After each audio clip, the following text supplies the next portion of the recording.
Okay, so welcome back to the channel. I have a problem. The top of the indicator's fallen off. So you can see the bulb there, and there should be a clear plastic top on this. Hang on, I'll show you the new one. So this is a replacement. Look, it should have this clear doodad on the top, which it clearly now doesn't. Now I don't know why this came off. It does look a little bit broken at the front, but I've certainly not had an impact. So maybe it's failed. It's quite old, you know, this is a 2011 car, so stuff goes wrong.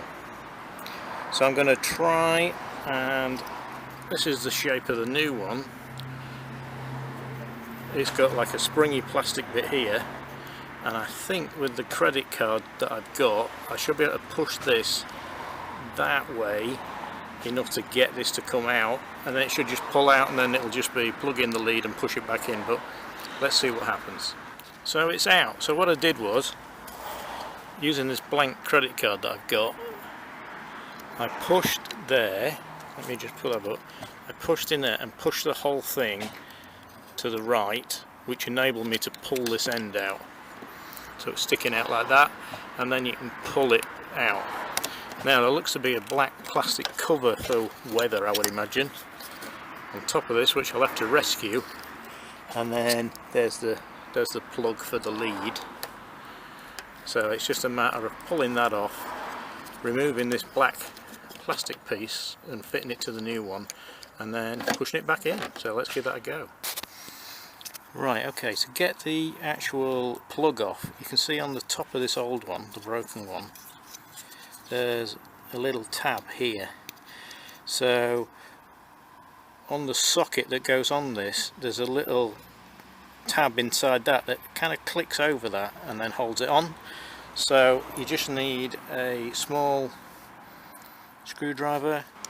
So what you need to do is put the screwdriver in the plug and lift that tab up to get it over that piece. So if I hold it a bit further away. So the plug for the electrics comes over this, and what stops it going off, pulling off, is this tab. So you push in there, lift that up, and it will come away. So you just plug the lead back on, put the black plastic cover on this piece, and I literally just pushed that in there and clicked it in. Bingo. Better check it works now. So just a quick little video. I hope this helps somebody, because it isn't obvious how to get these out until you get the new one to give you a kind of clue. This wasn't expensive. I think this indicator with delivery was about 29 quid, so pretty good for Lexus. And I've got a spare bulb. Not that I know how I would ever get the bulb out. It comes with a bulb in it, so there may be a way to do it. Anyway, hope you like this. Please subscribe and like and all that good stuff, and we'll see you in the next video.